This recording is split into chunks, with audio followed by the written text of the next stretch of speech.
Well, good evening, and welcome everyone.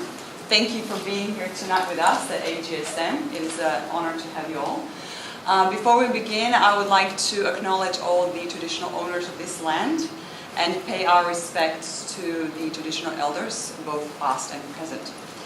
The Eora Nation are the people of this land, and we also together extend our respects to all the other Aboriginal people.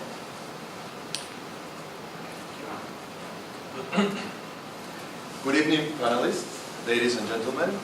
On behalf of Agsm Social Impact Hub, we'd like to welcome all of you to the first social finance event to be held by Agsm's 2015 cohort. Tonight, we will explore how the world of finance and value creation can be applied for social purposes. Our panel has a diverse range of experience and covers various angles in social finance, coming from academia, multilateral development banks, international financial institutions, consultants, and banks. We expect that today is the first step in an ongoing dialogue between Agsm, the University of New South Wales Business School, and key stakeholders in the social finance. Last but not least, we hope that this event not only expands your knowledge, but also inspires you to seek career opportunities in this field. Thank you all of you for being here, and especially to our panelists. And I'll leave you with my colleague Bjoern, who will conduct tonight's evening. Okay, thank you, Pepe. So the roadmap for the next 80 minutes is going to be in 4 blocks.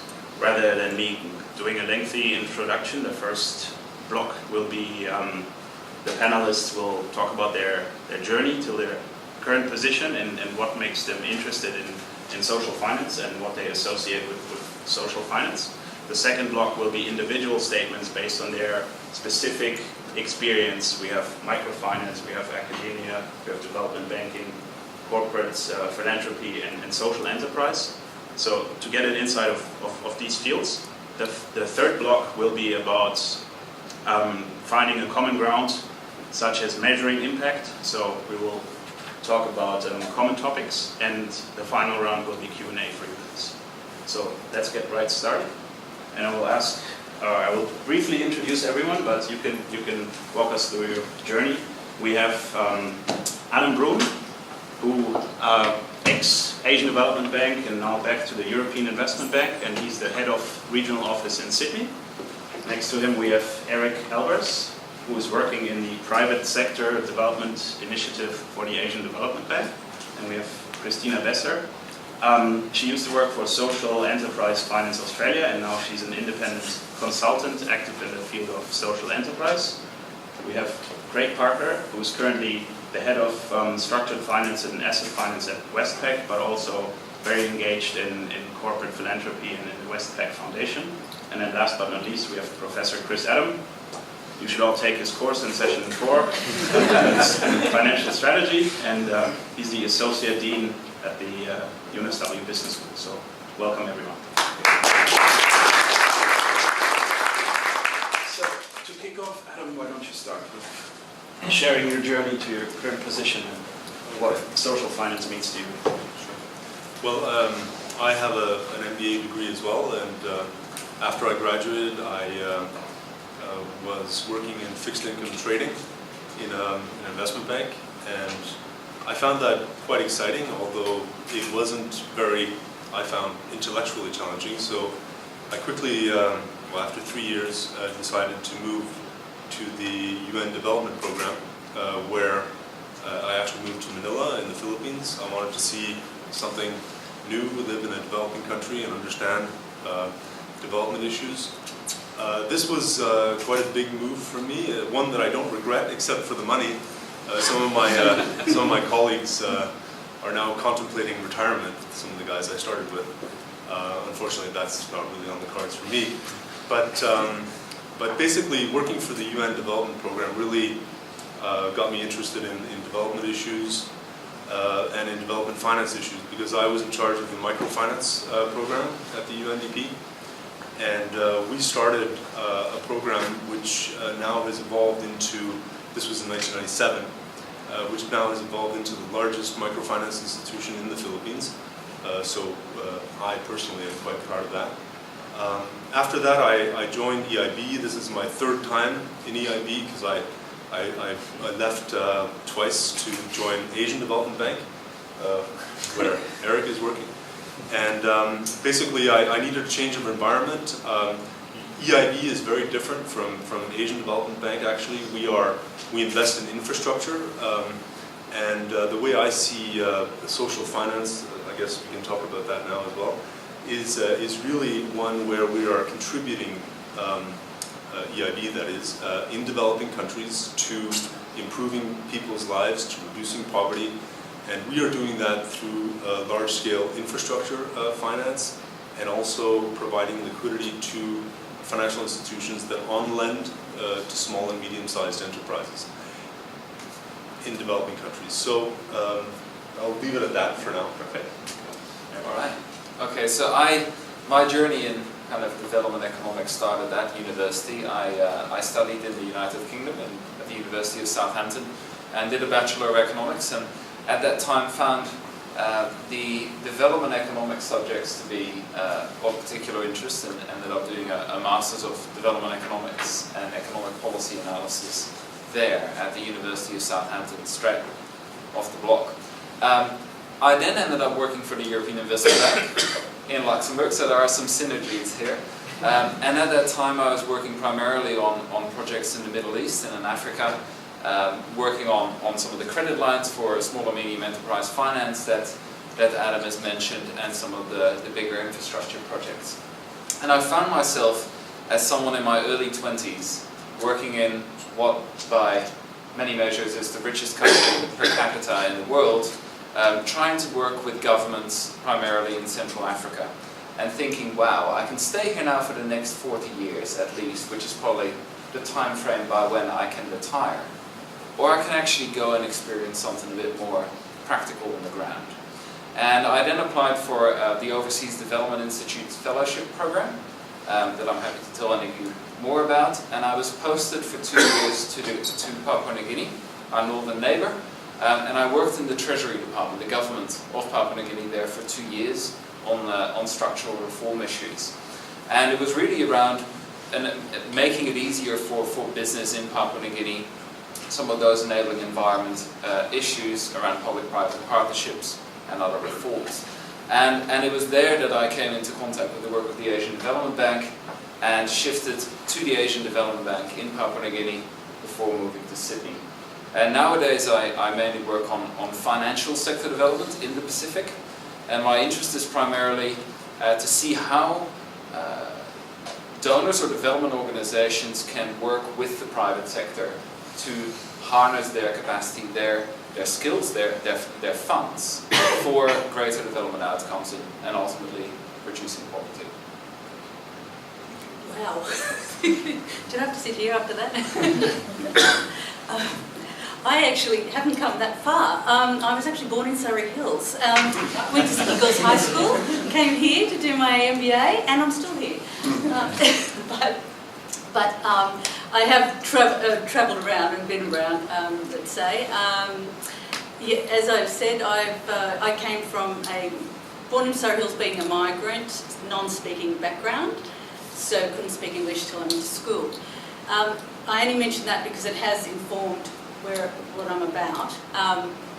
And I'm not a banker, but I'm always surrounded by bankers. And in my work, it's taken me to the finance industry.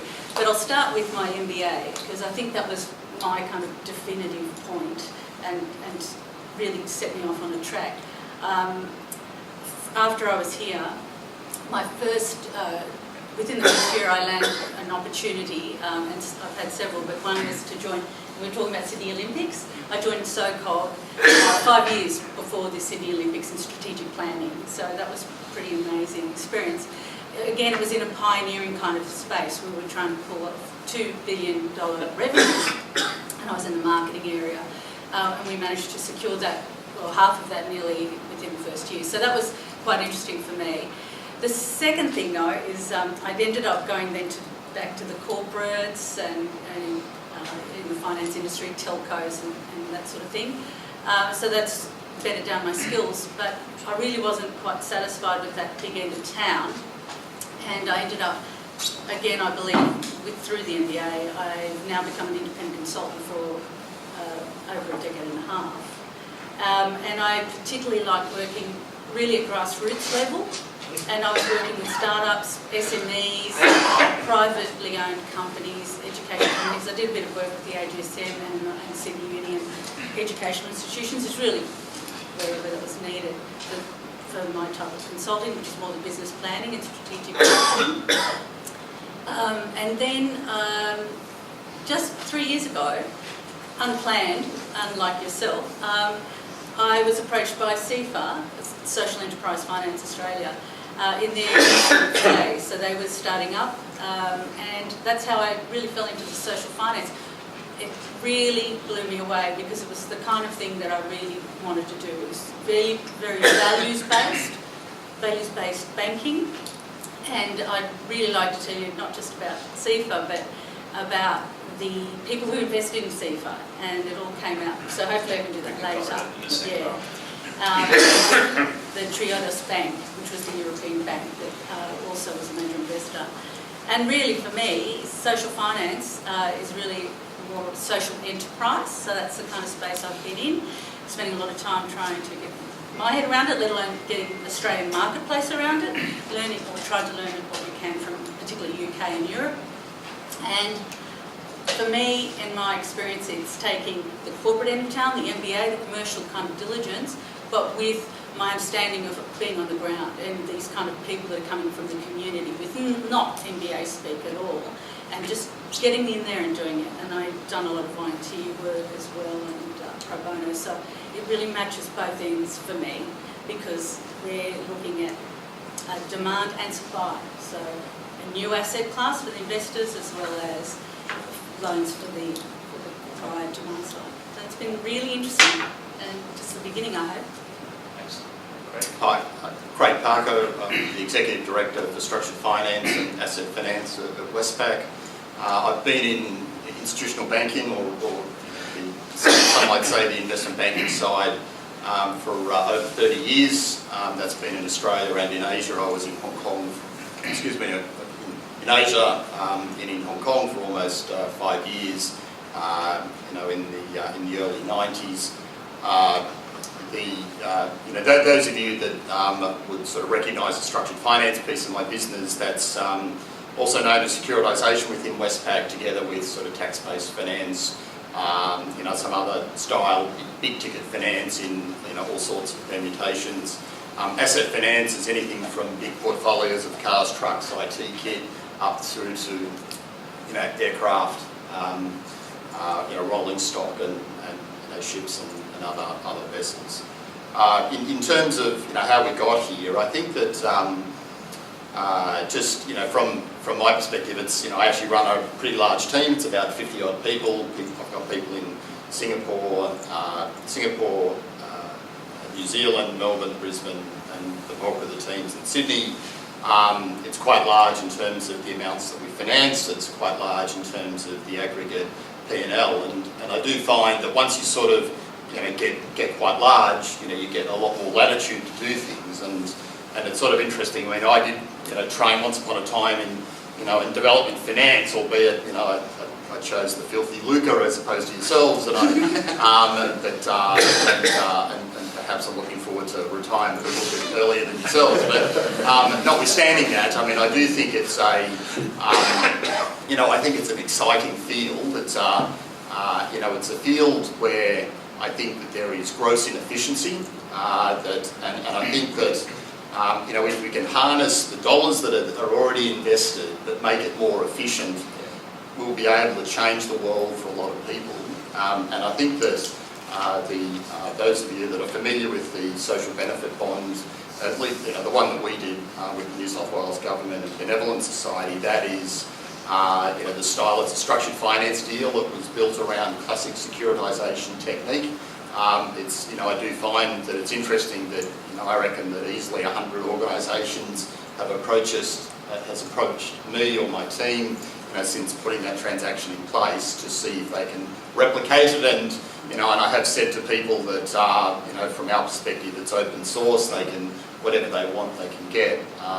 Because I do think that as big organisations like Westpac and others, that I do think that there is we can make a better world, make it more efficient, and we can sort of change people's circumstances more quickly. As I said, the bank gives me a wide brief. I can pretty much chase any particular transaction as we see fit, albeit the social benefit bond took about 2 years to put in place, because I think that between big organisations, charities and government, everyone sort of arrives at the table not trusting each other, and I probably took probably 22 of the 24 months to sort of get over that hurdle, and it was only once our current premier sort of got into people that we actually that transaction completed. So I think and due credit to him and in fact the prior government as well to foster that.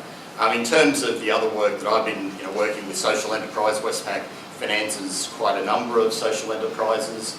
I was involved in one in Victoria, which was a women's health centre, which was struggling to stay afloat. We created a particular project, which I'm happy to go into, which actually created a funding source, for basically to cover the losses that its pro bono work was otherwise causing them to go broke on. So I do work with the Cancer Council and a range of other charities, and I'm on a foundation board as well. Okay, apologies for my cold. I am past the infectious stage, I believe. That's okay. Listening to that, I must confess I'm a little puzzled why I'm here in a way. I was born in Fiji. I've lived in Indonesia, so I guess I sort of had a little first-hand experience in some senses of sort of development and developing economies. But I must confess that my approach around the social finance, social investment area has really come from my job, which has been as a career academic. So here at AGSM for many years, upon University of Sydney. Then they merged business school there with AGSM, and I found myself back here. And then we merged AGSM with the Faculty of Commerce, and I'm, as we said, associate dean postgraduate programs now. I teach finance, and I guess that's where my interest really lies.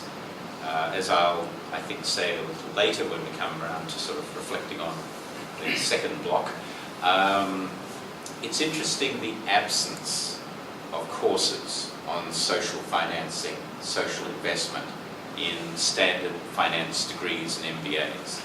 I've been thinking about that, that's been worrying me. I've got some ideas and thoughts about it, but I'll come back to those later. But in terms of my own journey, I'm, I guess, really early in the stage of actually exploring the area myself, getting to know people who work in the area, which I think is vital, and then from that, I hope building out something more in the education space. Okay. Excellent. So for the second block, we will try to dive in a bit deeper and into more content. Erik, if you don't mind, I would like you to start. Erik is working for this private sector development initiative, which is funded by the ADB, but also by Australian Aid and New Zealand Aid, if I'm not mistaken. So you have government funding and donors, and on the other side you have final recipients that expect impact and a good cause, and you're facilitating and you're intermediary.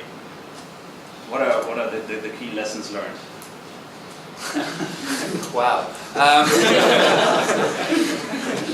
Jeez. Where do I start? Maybe how is impact or social impact defined? How is it measured? How do you report back to the money groups? I think I'll start, and I'll try not to lose my kind of train of thought in the process. I think it's really interesting, and this has come up a little bit already tonight. When we talk about social finance, just actually what that can be is very broad. So some people talk about microfinance, other people talk about impact investment, other people talk about corporate philanthropy, and others.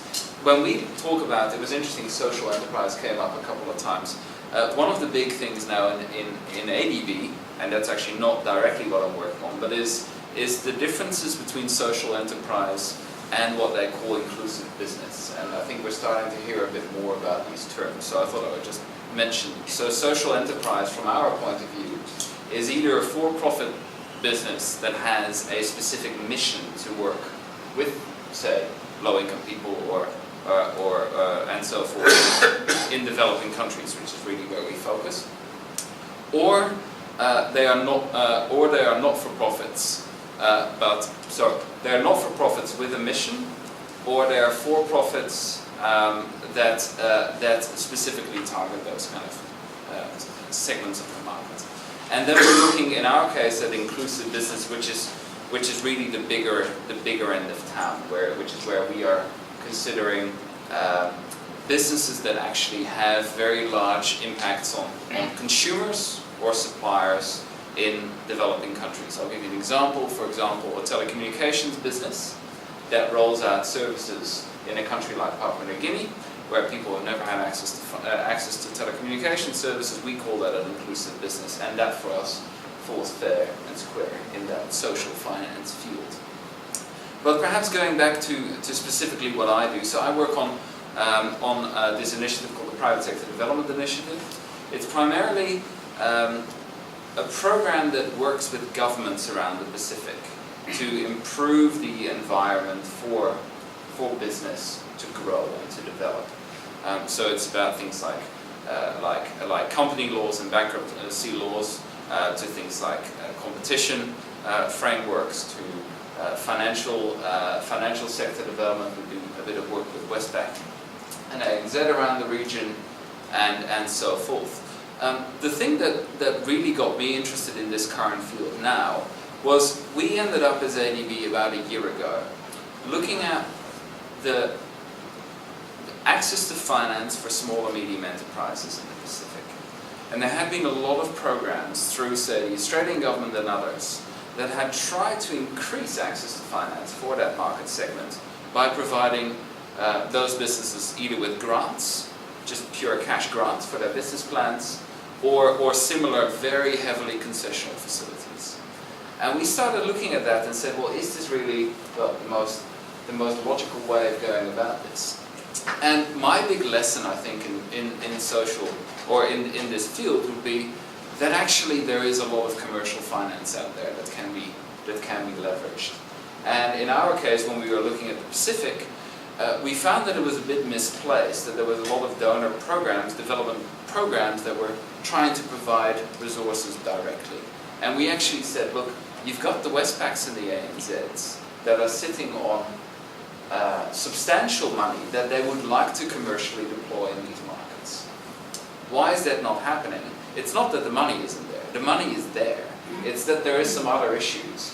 And the enabling environment that we work on is one part of that. But actually we found that there were also other things, just purely in terms of businesses being able to put forward business plans, businesses being able to have audited accounts, businesses being able to call on technical expertise, to look at their production techniques and so forth, and actually being able to convince the commercial financiers that there was a suitable project, a commercially viable project there. And that's where we're really now headed. So we're talking on the one hand about enabling environment for business in the Pacific, but the next big program that I've been working on is a program which will actually provide some of that business advice to businesses, work with the commercial banks to get essentially social enterprises and social businesses financed. Because I think that's the key lesson for me. The money is available. It's perhaps more about linking the different players together. And I think that's where an organization such as the Asian Development Bank can play quite an important role. Excellent. The money is available and it's not really the problem. That's also something, Cris, you've mentioned it when we met. You're the only non-finance or non-banker in the panel, and you bring the business development marketer point of view. So based on your experience working with social enterprise, can you give us a maybe tangible example? MBA students love case studies that demonstrates these lessons learned. Okay, yeah, I'd love to do that. He stole my thunder though, because I would have said exactly that from our perspective. But before I get into the case study, just to explain, CEFA, the Social Enterprise Finance, is actually a financing company. So it's an intermediary in the picture, not yet a bank, and possibly will never be a bank, but that's just because of our regulatory system. It was funded by a social bank, one of the leading social banks in Europe, and they have an amazing amount of case studies on their website, which I direct you to. It's an amazing website in terms of what it provides. Premise for Triodos Bank, as well as their investment in Australia through us. When I say us, I'm talking about social enterprise. Even though I'm no longer working with them, all my clients end up being part of me.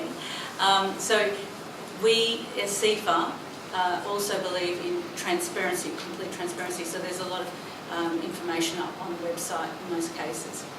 But one of the things yet we found is that we were supplied with money to start off with, launch money. It was seed funded by the government, $10 million. It was a fund called CEDA Fund, federal government. CEFA obtained 10 million, and another organisation called Foresters, again a financial intermediary, and to match it with 10 million from private investors, which we did with the community sector banking.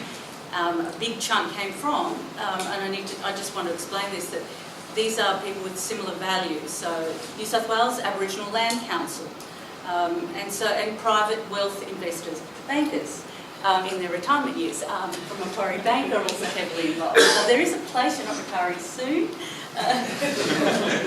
And so they are really committed to introducing the kind of social enterprise. Even though I say it's introducing, it is a nation emerging market. It actually has been operating in Australia for over 5-8 years through the not-for-profit sector. So they have social enterprises, which I can give you an example before I get into a case study, and that's for-profit trading with mission. However, all those profits are going back into the surplus. So your scenario, like the women's health thing, it's really feeding their loss making, which is the hardcore of social work. You know, mental health, particularly homelessness, domestic violence, that area. So back to social enterprise finance, we've got 20 million effectively, so there is no shortage of funds. We are trying to build it as an asset class for further investment, so really when you do deploy those loans, you really want to watch your default rate and the perception in the marketplace. But we know from the European experience, the defaults are negligible, 0.5%. So that's not an issue. It's really how to deploy it, and it really is difficult, like the developing world. Australia's the same case, trying to get placement in the marketplace. We were around for a whole year, had over 200, it was about 500 initial inquiries when the funds were launched, and we went through all of them, and it was just not debt ready, for any number of reasons. So the lessons have been learnt on that. It's now 2 to 3 years running, and we're learning all the time and trying to find social enterprises who are ready to be able to take on debt. Business planning, all of that. And we do look at it now in a much more holistic sense to try and do the risk assessment. All the standard bank loan processes apply, but there's another layer. So in social enterprises, we're looking at mission first for purpose, has to have values based. They have to make some profit, surpluses, that go straight back into the enterprise. So it's measuring that impact that's critical as well as the profit line. So it's those two measurements. The first loan that we were able to give was for about $400,000 loan, which is actually just above the average. The national average of the CEDA funds that were first employed is an average of $300,000 loan in this market. For what we're finding is that social enterprises, it depends what finance and whether the appropriateness of finance options is where they are in the life cycle, just like normal SMEs. So, the initial startups that approached us, just we referred them on. We became like a referral service, and some of them used crowdfunding even quite effectively. So they're very innovative, and there's a lot of we look at assets and resources, and that's usually not on paper. It's volunteering. It's access to resources that they can for business planning or legal and stuff. But anyway, the one we did, the first loan, was to up in Cairns for a home. It's really affordable housing, but really crisis care, short-term to medium-term care. 2 people, individuals, not a community organisation by any stretch. 2 people very familiar with the health situation up there and funding. They've been working with government departments. Bought the management rights of a tourist resort, an old, run-down, really just. It was actually fraught with problems. Alcohol abuse, the indigenous population as well. There's 1,500 people living rough every day in Cairns. They're living on the streets. The health situation for people coming from Cape York in for medical care never make it to the hospitals. So they were trying to attack this. Domestic violence is high, so there were families in this place as well. And it was really, they looked at the opportunities to buy units, to borrow money to buy the units, to buy the management rights, and really run it effectively, clean it up. We looked at the experience of management, the support that they've had from referral services to get people into that facility, their plans to improve it and their budgeting on that, and it ticked all the boxes. So it improved the health outcomes of the population, the employment situation, because people that were in there were completely homeless, and it became a dry area, which is very difficult in Cairns when they've come out of country because their access to whatever's around and alcohol. So they started putting a little shop together, a kiosk, and keeping people there or transporting them to the hospitals if they needed help. And things like that. There were a lot of, it wasn't just bricks and mortar accommodation for this case study. It was also finding the revenue, obviously, to fund it. So that was key. Are the revenues coming in, or at what stage is this Yeah, you asked me if it was successful when we first met. I went, well, it's early to tell, but they're making their repayments. The funds are coming in. They're getting, some of them are welfare, but it's a very robust revenue stream that's coming from, and it's accommodation paid at affordable housing rates. And they're selling other services like this. So if I can use that as a transition to the idea of a social benefit bond or a social impact bond.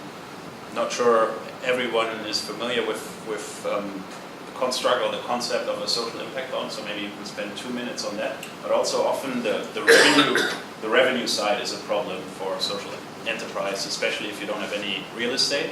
And then smart people came up with the idea that savings is basically the same as a return. So the idea of a social impact bond is to monetize future government savings and thereby have a mechanism that enables creating a return for investors and thereby getting that impact through the professionalism and maybe the better efficiency of private sector involvement, but maybe you can elaborate on the just on the first, I wouldn't mind just picking up on just quickly 2 points on social enterprise. We've done a lot of work with Social Ventures Australia on assessing various social enterprises for various grants. The Westpac Foundation gives a lot of money for social enterprises on grants, as does Parramatta Council, and I've worked. I reckon I've looked at easily dozens and dozens of various social enterprises that were looking for funding, and I think probably the one core thing that is lacking in almost all of them is a good business plan. And I sort of find it fascinating that even people that do an MBA, if you can sort of go forth and help people do a good business plan, you will do good things. Because I do think it's important that when you meet some of these people, they've got great passion to sort of change the world, but they can't turn it into anything that actually is worthwhile to anyone because they can't structure things well, they can't finance it, they just don't, they can't gather their thoughts to be able to pull all of the pieces together to turn an enterprise into a true enterprise. And I think it's quite often it's an MBA or a classic commerce background that gives skills to people to be able to coalesce good ideas into something that's practical from the business perspective. But in respect of social benefit bonds, and certainly in Australia, the University of New South Wales and was involved initially in running the social benefit bond trial or a trial assessment, the Centre for Social Impact, and they were asked to do that by the New South Wales government, and that assessment is in fact on their website, so it's available for people to review. And the New South Wales government accepted that report, and it chose to launch 3 bonds in New South Wales. Two bonds have got up, and the first 2 bonds were bonds associated with improving foster rate. So it's really the negative of improving the foster rate is obviously to reduce the number of children going into foster care. What does that mean? Is that it means from a public purse perspective is that the stats are very real, that unfortunately children that go into foster care, children that are taken away from their parents and are put into foster care, the probabilities are very high that they will go through, they won't get a complete education, they'll find themselves in prison, and they will not be able to sort of fulfil, basically the potential that, that they as individuals in society that they can offer. So the goal of the social benefit bond is therefore to reduce the incidence of the number of children, going into foster care, and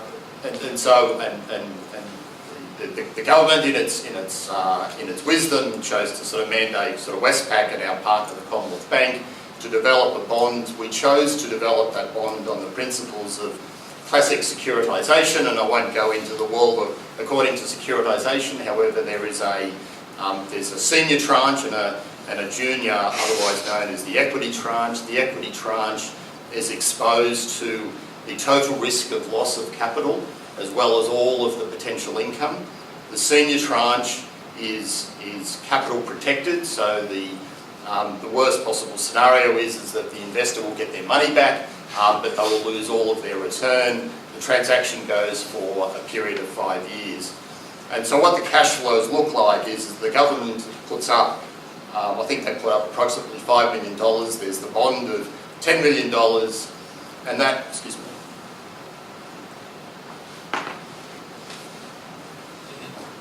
And so that $15 million is then, there's an amount, there's the PV of the guaranteed amount, so there's $7.5 million of cash that's guaranteed, and that ends up on the PV of that sum, discounted back, by 5 years or so is, I don't know, the high $6 million or whatever it is. The residual $9 million is to be deployed into what's known as a resilient family education program that's focused on families in the southwest of Sydney, primarily the west and the southwest of Sydney. There is, and so there will be a treatment group, and in fact there is call it a benchmark group or a control group, and the challenge is that the control group is actually very, very big. It's basically the whole universe who is not actually being treated, which is actually a very narrow group, which is about 400 families. The goal is through an intensive education service that is actually delivered by the Benevolent Society, that they are helping families to improve their life skills to be able to bring up children in an appropriate manner. The transaction has been operating since October last year, and firstly the 6 months reports is that we're starting to see a material improvement between the treatment group and the control group, or otherwise known as the counterfactual group. Yeah. So can I ask on a per case basis, so does the government put a price tag on any individual that doesn't have to go through foster care, let's say for 5 years? The government, in fact, I brought my deck of materials, but I don't want to sort of sit here and flick through it, but the government has actually just valued, there is complete costings of a single child that would go through foster care in terms of, there's the immediate direct costs, which is the cost that the government has to pay to the foster family. And then there is a whole administrative service behind that to make that work. So that's the easy part to value, so the government knows that cost quite well. But the reality is that what they're trying to do is to change the system, change that cycle. So they're probably less worried. I mean, they are worried, but it's not the burning issue. The burning issue is what happens post the foster care experience. It's what happens when these kids they turn 18 and they're basically put into into the world with poor education, not a family to lean on, no appropriate support, personal support structures, and as a consequence they tend to sort of choose the wrong direction in life. And I think it's that keeping kids out of prison, keeping them out of the court system, those costs are quite material. We ended up cutting off the costing attaching to each individual hypothetical person after 10 years of between going into foster care and that stop date. But the reality is that the cost to the community of children going into foster care is like a 30, 40, 50 year cost. Yep. And it's in the government, in its wisdom, which I'm a big believer in, it's trying to sort of stop that vicious cycle. In fact, what happens is provided, and these materials are publicly available, provided that the treatment that the Benevolent Society provides, that the bond is paying for, meets a certain standard over and above the control group. So the treatment group's performance is a certain standard above the control group. The New South Wales government is willing to pay on performance, and that performance payment, is tiered to basically how successful the treatment is, relative to the control group. And for the equity investors, as I described them before, they could potentially get a return as high as 30% per annum.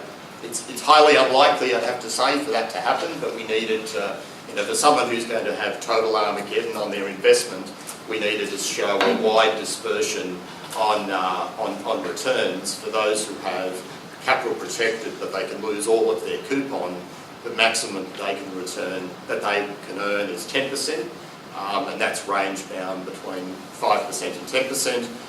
So 0, 5% is their first return, and 10% is their maximum return, depending on performance. So, early indications is that I think that we probably end up in the middle of that pack in terms of return for both equity and the senior investors. I mean, albeit it's only the first 6 months, so we've got 4.5 years to totally screw it up.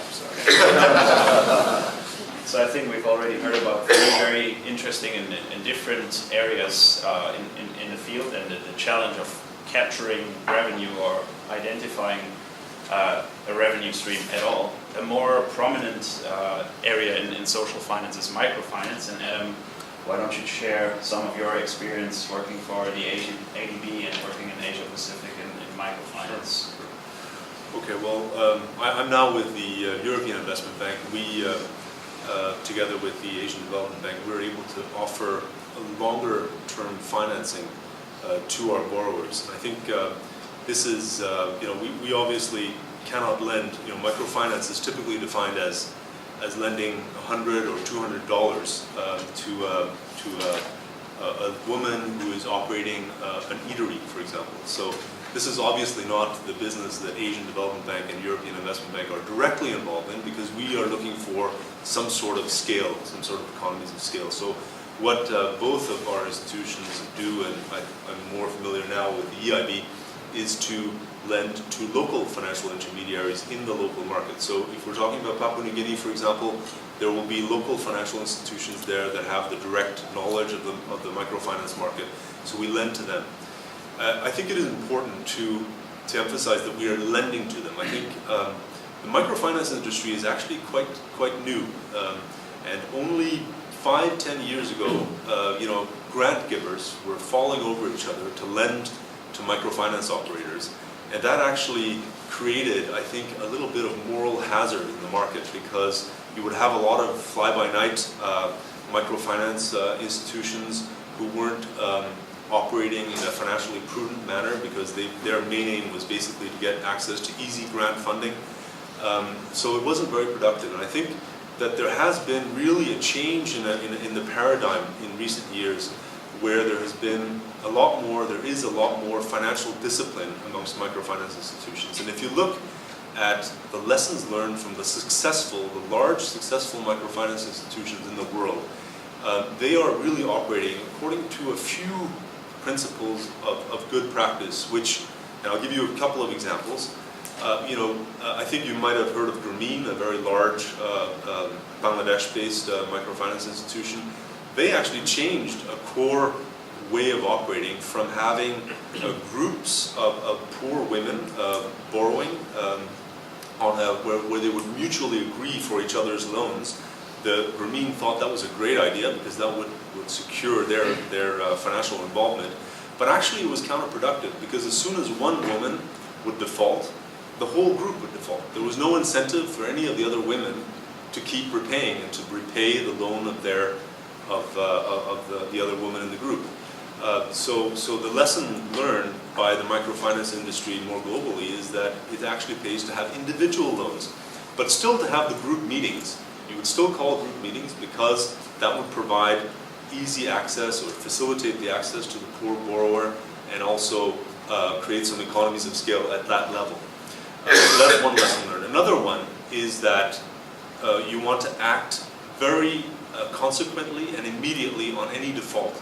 So if there's a poor woman who's defaulting and she has all kinds of good excuses that she didn't have enough clients coming to her eatery, etc., and poor lady, she has to feed 6 children. I mean, you feel sorry for her. So in the early days of microfinance, you would have people say, "Oh, okay, pay next week, no problem."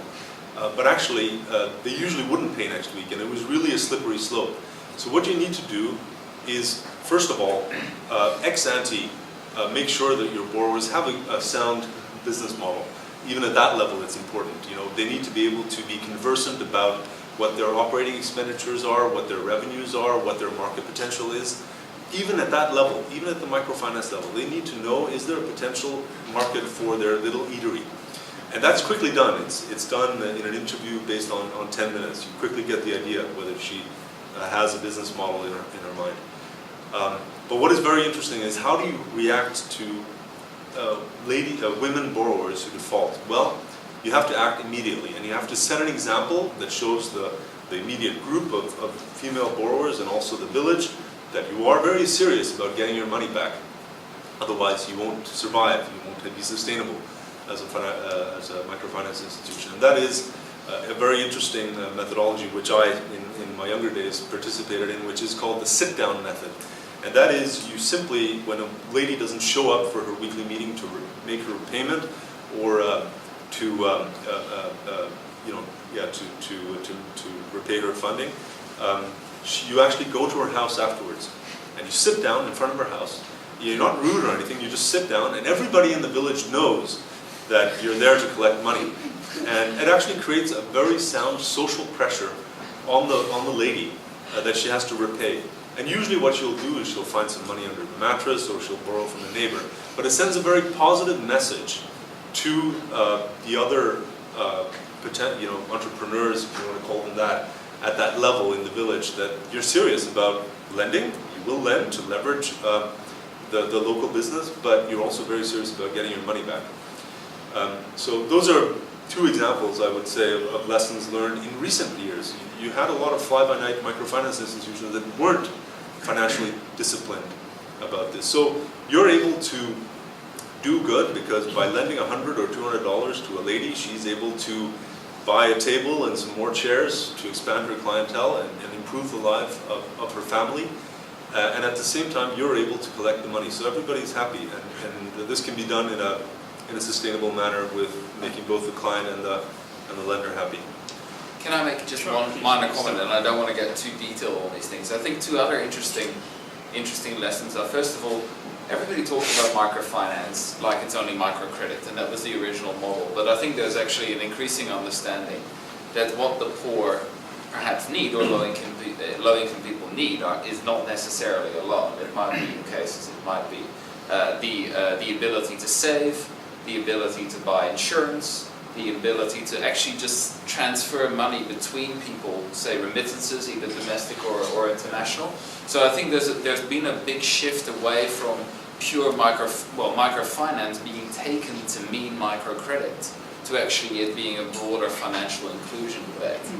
And I think it's also interesting that at some point microfinance was really kind of being heralded as a silver bullet, and I think we're now starting to actually understand that whereas microfinance has great promise and can do great things, it can also do great harm. And that's where some of the consumer protection, financial consumer protection issues come in. And it's actually again based around, well, but we talked about business and making sure that the business can repay. A lot of microfinance loans can be for pure consumption purposes, and then it's actually also just making sure that people are able to repay and that they don't end up just deeper in debt. Yeah. If I can just add one more thing, you also see a development in recent years of precisely that. In order to facilitate savings mobilization, because that is right, it's absolutely what the poor need. You actually have to have regulatory windows in the central bank or the banking regulatory authority to allow for this, because it is a very risky business to allow a small microfinance institution, maybe fly-by-night, to mobilize savings. So we're seeing that in the Philippines, for example, where EDB is based, they have a regulatory window to accredit microfinance institutions that will allow them to mobilize savings. Taking all these ideas now and these examples, and you see a kind of skills gap on the ground, but on the other side, very interesting, challenging fields to work in. And here we are, MBA aspiring students. What can a university do to nurture talent and to get people interested in this sort of industry? I felt in preparing and thinking about what I could contribute here that it would be worth doing some homework, and homework on what we teach in the area in social finance, impact investment and so on. It turned out, a fairly short search. Disappointingly so, I will say. If you have a look, and you would have already experienced this in the courses that you would have done in finance, we really don't talk about these issues in finance. It's standard, corporate, even personal financial planning areas. Typically, we're not covering these areas. So I did a little extra digging, and being an academic, I've got some research papers here, but I won't read them all out. There was a survey that came out earlier this year by JP Morgan, which looked at, in a sense, what was perceived as the challenges for social impact investing of a number of organisations around the world. They had quite a large sample. And in table 4, I have the full reference if you need it, and the challenges to growth in these markets, the first 4 reasons were the sorts of ones that we've been mentioning here. The ones of saying, well, sometimes it's difficult to raise the funds, although that wasn't perceived as, and we know that isn't always the case. On the other hand, projects are not well defined, investment opportunities are not well defined, the risks are unknown, therefore there's a discouragement effect for the investors. Another aspect of it was that getting out of the investments, this was an interesting one, quite a lot. I can see nodding heads. The exit strategy. No secondary market. Exactly. So struggling with that. That's a real challenge. Private investors. And how do you value sometimes your investments? Yes, when you're the only game in town. Well, when you're the only game in town, and when you're looking at potential positive cash flows in the future, as well, again, it goes back to measurements issue. Okay, you've got social returns. Yep. Now, how do you price that? Exactly. With great care is probably the answer. So they were saying all of these things, but a little further down the list, and still representing more than half the survey, were the following reasons. The reasons that there was challenges to investment in this area, lack of a common language to basically explain what people were wanting to do, lack of research and data on products and performance, and lack of investor individuals with the relevant skill sets. So quite high in the collection were these three things, which I put down to basically a lack of education. So I thought to myself, well, why? Why are we not doing the job, we being the universities particularly? Why aren't we actually putting in our courses, having sufficient courses on this area? I will say my survey of Australian universities produced one course. I'm proud to say that it was at this university. It was in the Graduate Certificate of Social Impact. So you can do that after the MBA. There. The Academic Director of CSI happens to be here this evening, Professor Simner. But we under-prepare people, clearly. In going through finance areas, in the finance textbooks and whatnot, we are not doing our job, or we're not doing a job to assist. So I was trying to think why. One of them could be, well, all of this is just a fad. It's passing. We'll get over it. We don't need to do anything about it. We don't need to change our courses and lectures and textbooks. I think that's a severe mistake to take that view. It's not a fad. It is clearly with us and going to continue and grow. So, okay, so it isn't that. Is it that there are actually negative effects of social finance in some respects? That we've somehow done some work somewhere and concluded that it's bad, and therefore we shouldn't teach it? Well, I think all the evidence is exactly the opposite way. There are benefits to it. It's a good thing. We should be doing, in a sense, more of it, therefore teaching. And then it occurred to me, I think, the reason why we're not seeing it in courses. And if you listen very carefully to my colleagues here, you'll recognise that what they described, and it's again true in all the literature, is actually standard finance. The models that they've been talking about come out of what we already teach. Social benefit bonds, the structure of those, the senior and junior tranches and whatnot. Hey, I get up and teach this about corporate finance to my financial strategy class. These concepts are actually already with us. So in some senses, we're overlooking it. We're teaching the concepts, but we're not teaching the context. And it was mentioned earlier, the CSI report on the social benefit bonds. A very good report to read, by the way. I strongly recommend it. And what came out of that when I reread that was that there's actually a set of externalities that social finance produces. And that's what we're not teaching, and that's what we're not capturing. What are these externalities?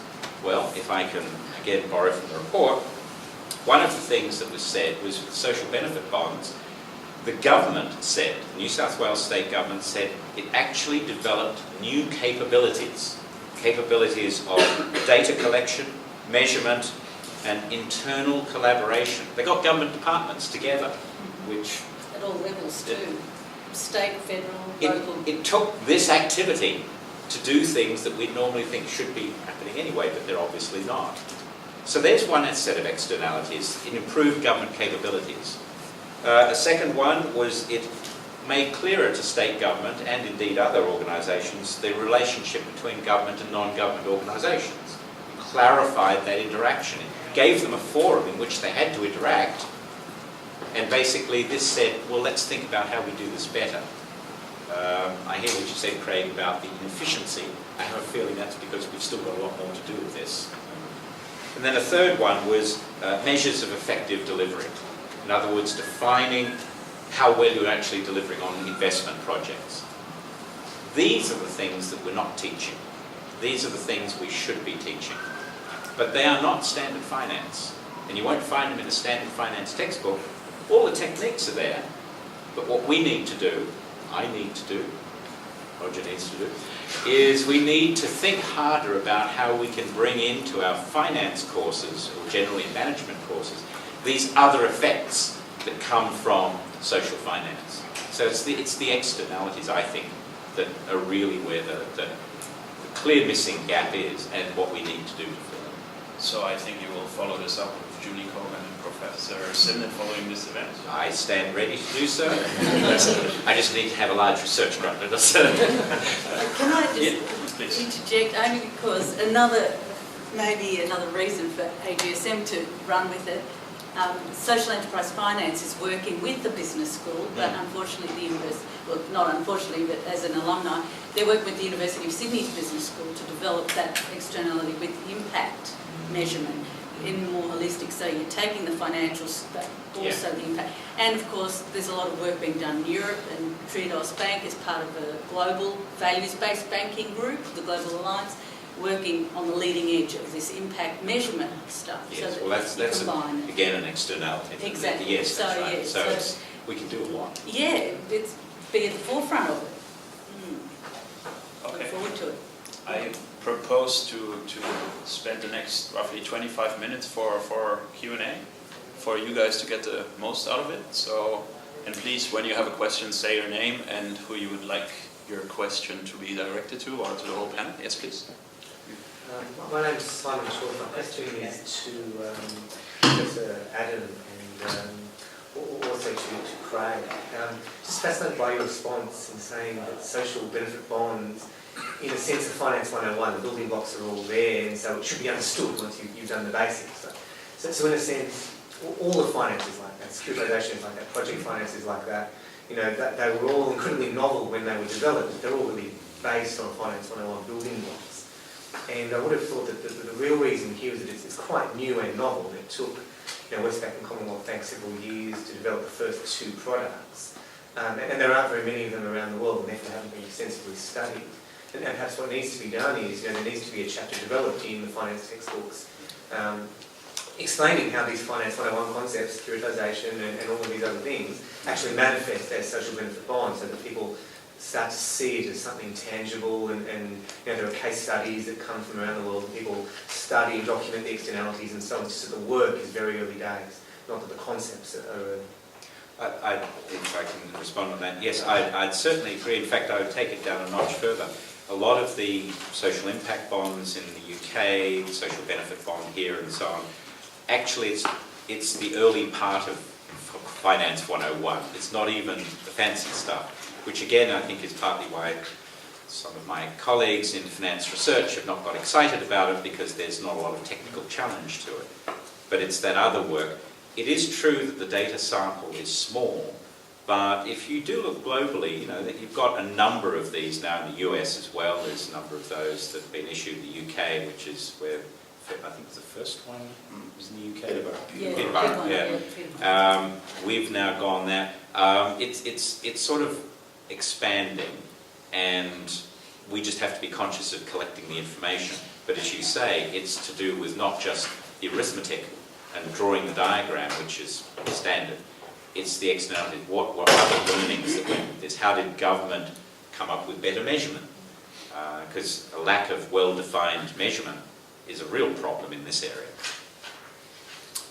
I think from our perspective, I don't think the government expected to see a securitization deliver, or securitization technique being applied to the social benefit bond, because that's just not the way that tender was put up. It was really, my business, I've got a portfolio of like $15 billion of assets at any point in time, and we will, manage, certainly this year, about $7 billion of standard RMBS, ABS bonds that are sort of commonplace in, MBA classes, or, certainly finance courses, and that technique is sort of quite known.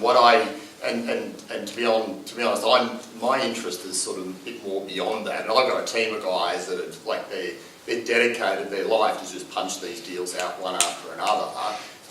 Pretty much a machine in terms of, and it's very efficient, and I think we can get even more efficient, but we can get very efficient at it. To finance anything from, call it, small loans in Papua New Guinea, through to, all sorts of, infrastructure. I think that, in terms of the your point, it is in fact true. But equally, I think that, and I first came to it, probably like 10 years ago, or maybe less than 10 years ago, but it's when there was a kindergarten organisation called ABC Learning, and perhaps it's a finance case study by now, and hopefully it is one day, but I think it should be. But what came out of the wreckage of that company was in fact was a social enterprise, or a rather large social enterprise, which was a kindergarten network that Social Ventures put together. And you can actually go and have a look at the Social Ventures Australia financials, in fact, and actually how they financed it. And they financed it, it's almost like securitisation in reverse. They went off and found some equity, and they went out and found some mezzanine debt, and they went out and got some straightforward debt, senior debt. And funnily enough, that is a securitisation, but it was actually housed inside of a small business. And then they went off and went and bought, it might have been 100 kindergartens that came out. They cut a deal with the receivers of ABC Learning at the time. And so our bank took a bath on that particular deal because we were one of the senior financiers. But I think it was it's a fascinating example of almost like the components, the building blocks of securitisation, without necessarily saying it's securitisation. They never thought, and I've in fact never asked, and I do a lot of work with the social ventures people, and I don't think that they would say that it was a securitisation, but when you actually look at their financials, it looks like a classic securitisation in terms of the layering of the risk. So I think it's about the financial theory, it's about having the experience and the knowledge, etc., of being able to apply the technique, as opposed to saying, I think here is a project, I'm going to get the securitisation building blocks and then sort of whack them together and hopefully it's going to work, because I just don't think anything in life really works that way. So I think that it actually comes from what is the need and how are you going, and what is the need, and what is the plan and the financials and all of those component parts that is going to, what does success look like? And once you've defined that, you can actually back solve a solution. And that's exactly what we did, is that we didn't feel that a single transaction would work for all sorts of reasons. We did find that there was a lot of foundations that is happy to risk everything. So that that range scenario of zero, they're happy to get totally torched on their investment, but they are looking for a good return if it turns out well. And the Westpac Foundation is a part of it, and there was a lot of foundations that basically did subscribe to that tranche. And then there is, and then there are people, and I'm happy to say that I'm one of them, who I'm happy to have a certain amount of my wealth tied up in a protected tranche, and but at the end of the day, I'm not going to retire on nothing, so I'm going to need at least my capital to pay the bills. But I'm happy to give up on the downside my coupon, and as I said, there is the potential for the upside. So I do think, and it's actually thinking about the component parts. So what is the objective? What does success look like? Who is likely to invest? I'm a shareholder in Bernardo's Australia, and I've worked a lot with them and what they've aspired to do in regard to helping kids in foster care. We found that the Benevolent Society people had the skills to bring it off, or stronger skills to bring it off relative to Bernardo's, but they will get there. But it's about having the full package of being able to deliver it, and I think that hopefully in schools like the AGSM that you actually build, you actually learn the core components of what financing is about, not necessarily learn to a particular label, because I think if you actually always learn to a particular label, you might sort of miss the big opportunities. And Can I say that in our mid-range, small range market is very much the same thing, exactly the same thing. We blend, that's what we've learned, is that blending option. So we call it in the marketing world. So I love you saying we identify the need first, because that's where it comes from, is where can we add value and then you work backwards. We call it more a deconstructed, like your food recipes. It's deconstructing, so we just add the building blocks, whether we supply all of it or not, and clearly we don't. We'll then, some of it will be grant money, some of it will be classic charity, others will be elements of loans, and others will be equity or there. So it's really taking the traditional stuff, but being innovative in how you put it together, and really about what we find is integrating with those people on the ground and their needs in their language to match that. Yeah. So you can't be traditional. There's no finance directors. It's really forgetting all of those traditional roles and job descriptions. And we're seeing a bit more of that entrepreneurial way of dealing with it. So hopefully that's what we'll be offering. Any further questions? Otherwise, yeah? No? I have still a few left. So on the blending, and you mentioned a lot of examples in the education or domestic violence and the improving quality of life for the youth. What other sectors do you see where this can work, or where you can have a blending of resources where people are willing to lose everything and put in an equity piece, but where you also have the chance of capturing savings or actually generating some revenues? Do you have some tangible examples of sectors? And this can be in Australia, but also in the developing countries. Maybe you can start, or something that jumps out really quickly at me. It was obvious with the ageing population, and we have linked to the aged care sector, and that's quite a robust revenue business model. Some of these community groups are already doing that for 20, 30 years in rural, remote locations, and investing in that depending on how you blend it together. So, and of course, disability sector with the new regulation. So they're two huge sectors. There's a lot of potential. Well, for the European Investment Bank, we have quite a bit of experience in structuring funds with the first loss piece contributed to by typically the European Commission, so a donor agency that is willing to take risk and to lose everything. And this is typically in funds that are involved in nascent sectors, renewable energy, energy efficiency, things where there is a perceived high risk, and where the first loss piece acts as a leverage to encourage other lenders and investors to get involved in those sectors. Yeah, I would maybe just add to that. I think it's the same with the Asian Development Bank and the World Bank Group. The green or climate change has always been the kind of where blending happens most often. I think the new areas are agribusiness and small and medium enterprise finance in developing countries, where we see particularly pure commercial delivery of finance struggling perhaps a bit with those early risks, and either coming up with structures where there's, say, risk shares or subordinated finance and different ways of structuring that. Yeah.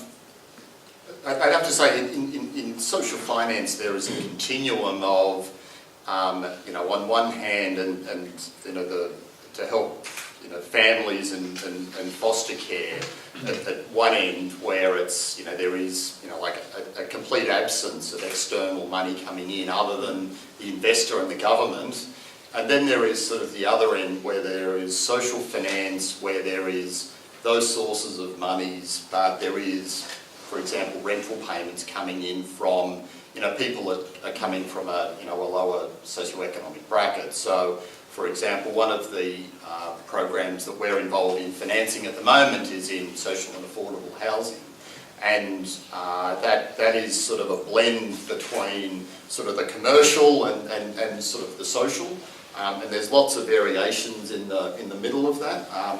I think that social and affordable housing is one. I think financing, in fact, student fees could be another, and I think that there is a lot of argument arising from the federal budget around a a proper financing of that, and I would say that, in fact, that there is a segment of the community that is in fact true for, but there is another segment of the community it's not, okay, and whereas looking at all students in one job lot is probably not fair. So, and I think that, we can finance student fees in that sort of manner, also in a performance-based type of scenario, and the government, the federal government, sort of toys with that and chews up far too much amount of our team's time about looking at it, but they do think about it from time to time. Social and affordable housing, it's happening in New Zealand, South Australia, New South Wales now, and so I think that there is a range of variations. We finance the financing of solar cells for individuals. I mean, it's on a purely commercial basis, and in through the leasing side of my business, but also the smaller ticket financing. We finance the financier on a wholesale basis, and they go off and finance the cells on people's roofs, and there is a range of financing or cash flows associated with the rebates on electricity and the like. So there is, I think the scenarios are very wide. I think that we were talking before about smaller enterprises in lesser developed countries. I think that's possible. I think that the range of possible social financing opportunity is wide. I tend to finance, and it's probably not good, but the things that my team tend to chase are the things that Craig has a particular desire to chase. And I guess that's the latitude that I get, and generally that's quite wide. But for example, when we caught up, I mentioned that there was a few foundations in Australia that are trying to get bespoke accommodation for people in Australia, young people in Australia, who are in some sort of have a major disability and they need their own accommodation. Right at the moment, they're kind of stuck in an aged care home with 70 and 80-year-olds. The reality is that they are a high needs person, but they need their own accommodation with sort of young people as well. And there's a charity called Young Care up in Queensland and one called the Summer Foundation who have asked us to sort of work with them to sort of help them out in a financing sense as well. And again, there is, we would expect, and they're both talking about, the National Disability Support Scheme, about, in fact, that organisation putting in the equity, in the scenario that I just described. So, I think that there is a range of possibilities available to us to chase. And I guess it's, to the point that was made before, I think it's trying to be creative with skills that we have to try and deliver a better outcome. Because what I have found in working with charities, whether it's, like charities like Cancer Council or Barnardo's or Benevolent Society is that, the need is great everywhere. And so you will not, almost never get to the point where you'll run out of the need. I think it's how we actually harness that need and try and deliver it is probably the bigger challenge. To wrap up, maybe a final, some final pieces of career advice. You might say that careers in social finance is somewhat of an oxymoron, but apparently there's a big skills gap in terms of doing things more efficiently and getting those results. What would be what are ways to get people like us actually more interested in that field, but with a prospect of making a living out of it that is at least, let's say, satisfactory? Maybe not enough for early retirement, but well, retirement age is going up these days anyway. I definitely would say, well, I guess two thoughts on that one. One of them is, without fail, anyone in business these days should be thinking at least partially about issues to do with social impact, social financing. I'm not just saying that because we're here, but it is something that we observe employers looking at our graduates and are saying already, well, what have you been doing on your way through your degree that would be sort of contributing in that area? So for everyone, I think and I'll use an old term, consciousness raising. We've got to have that, be more aware of it. In terms of actual careers, It's interesting if you have a look at the, say, the not-for-profit sector in Australia. It consists of over 10,000 organisations. Now, there are some really big ones at the big end of the scale, so Red Cross and whatnot, who are major corporates. And then there's a very long tail of very small ones. It would seem to me that there are opportunities for careers that will come through with those elements. And that's just thinking exactly against what, in fact, Craig was saying, namely, it's not being creative, it's not being innovative. I'm not at all even thinking what new things we could do. But just right now, there are, I think, a lot of opportunities that are there. It's really just switching the mind across. Yeah, I mean, I think it's the skills. You can actually bounce between sort of social finance and, call it, is it the third sector, I think they call it, about, sort of that broader charitable benevolent sector. And, I do think you can actually have both. I think that you can, there is a range of choices. You can choose benevolent organisations, you can choose, just the classic corporates or entrepreneurial organisations, whatever they are, or you can choose those organisations that allow you to participate in both, and certainly you find that, certainly the multilateral agencies allow you, that's a very purist form. I think that, the company that I work for, gives a lot of people a lot of latitude to sort of get involved in social enterprise.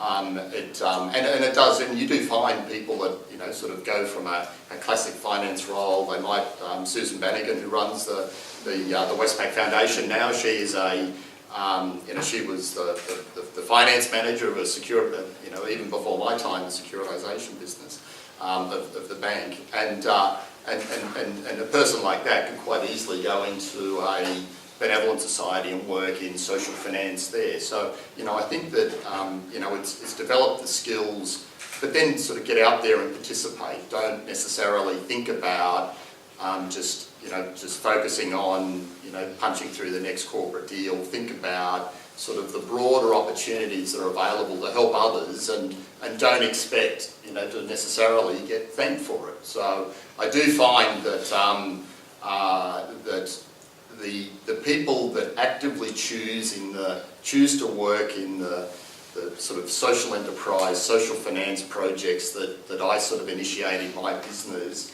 tend to be the higher performing people than the people who are just focusing on the day-to-day job and just punching through those particular deals. And I do think, participating in this sort of work is character building.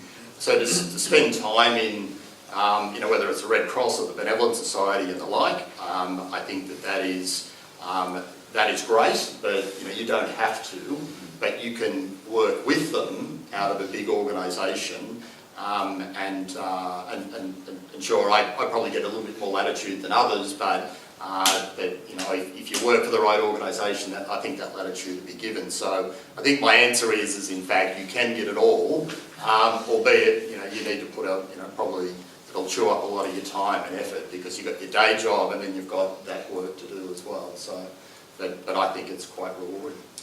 We're working with Westpac Foundation people, like you were saying, Macquarie Foundation, and they're tapping people from the banks to help in projects particularly. And so sometimes it's time within the company and external, but it's also the sense of satisfaction that's coming that money can't give them. So they're coming back on a higher plane from doing this kind of work. So that's happening already. So wherever you find as your standard career, but be conscious that there is this whole social space that you can contribute to.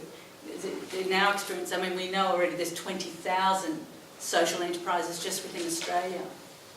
The growth that we're seeing in Spain through Triodos Bank is significant, 40% every year because of market failures or government degradation or bank failures, or just so they're bridging the gap with social enterprises. So it's happening and it's out there for the opportunities to find. I think the growth, just the growth in the area. Yeah, in the development banking side of things, you have institutions like the IFIs or even the UN, but do you also see a trend in the private sector, other corporate players being more active in this field? I would say two things. I mean, first of all, you've got an emergence of essentially private equity funds and financing windows that focus on impact investment, on microfinance. They are growing in Australia. Many of them are in Europe, but there's actually some really interesting venture capital and private equity funds even based here in Australia that do work in international development in terms of actually having those kind of impacts on the ground. The other thing that I would say is perhaps it's not pure social finance, but actually I'm going to talk about the banks a little bit now here. And I think that it's incredibly interesting if you look at the role of a Westpac and ANZ in the Pacific Islands. You've got organizations which are essentially mainly there to make a profit. The return on equity in the Pacific is ridiculously high in the banking sector by global standards, frankly. They take significant risks, so I wouldn't want to take that away from them. But they're basically going in with a more commercial mandate. But I think at the same time that the integral part that these private institutions play in these markets mean that even if they're not specifically chasing a social goal, there is just the very work that they do leads to social goals. And an interesting example of that is in the Pacific now with both ANZ and Westpac. They've been introducing new technologies to help expand their customer base through mobile phone banking and agent banking. Now, that is to drive their bottom line at the end of the day. But the Department of Foreign Affairs and Trade here in Australia sees that as such an important contribution to poverty alleviation that it's for the first time now signed actually direct agreements with the big corporates, with ANZ and Westpac, to help fund that rollout. So although they might be coming at it more from a commercial objective, there are actually opportunities, I think, to work in very rewarding, almost social impact careers, even within the big corporates, where you would not necessarily find it. I mean, there's a Westpac Pacific team, there's an ANZ Pacific team. The very work they do is ultimately linked to the development objectives of those countries. Yeah, I would okay. Some final thoughts. I would, multilaterals today are a very different animal from what they were 20, 30 years ago. I think multilaterals today are investing much more in the private sector, in private sector projects. So there are certainly lots of opportunities, I think, there. Let me focus a little bit more solely on multilaterals, because I think, Erik and I both have very comfortable lifestyles. We're not wearing sandals, by the way. Yeah. So, yeah. No, but so we're it's a comfortable lifestyle, and I think it is also, the job is also very rewarding because we're doing good. We're helping to alleviate poverty, and what is also very interesting is that we're working in global organizations that give a lot of exposure to different cultures. You have lots of opportunities to move to very interesting countries in your careers, and to working with very interesting people that come from a wide array of cultural backgrounds and academics and so on. And you have the opportunity as well to work in different sectors. So I have worked previously as a loan officer, providing financing, to road projects, rail projects in developing countries that all contribute, these projects, to poverty alleviation. So you can work in the water and sanitation sector, and there's lots of interesting sectors that contribute to social finance and to poverty alleviation. Excellent. Okay, I think it's time to wrap up now. So I have two important announcements before thanking our panel. The first one is that we would like to invite all of you, including the panel members, for those who have time, to our common room for drinks and nibbles. Maybe there are no nibbles, but at least drinks. The second one is I would like to thank the members of the Social Impact Club and the Finance Club for setting up this event. And as mentioned before, we hope that is not a one-off, but that we can maybe spark a discussion within the AGSM and the business school in this area. And now I'd like you to join me in thanking our wonderful panel for a great discussion this evening.